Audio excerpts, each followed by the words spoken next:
j'en pouvais plus, je pleurais. Yannou, n'oublie pas quitter. Je ne savais pas quoi faire de ma vie quand j'avais 17-18 ans. Je ne me voyais pas, en fait, rester dans une espèce de case, dans un bureau, face à un ordinateur.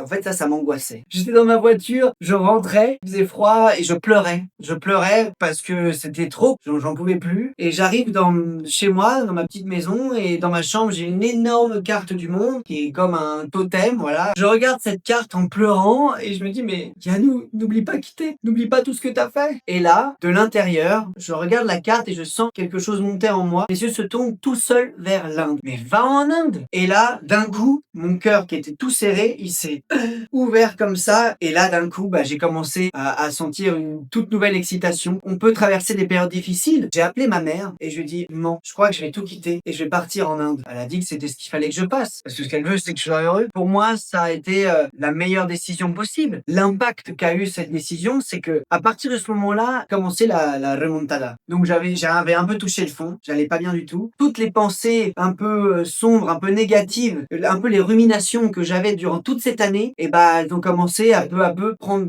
beaucoup moins de place. Pour moi, ça a été l'Inde. Je suis tombé complètement amoureux de ce pays. Ça vaudra toujours la peine de se relever à chaque fois qu'on tombe. Ne te laisse jamais tomber. Quand on tombe, on se relève. Okay, let's go.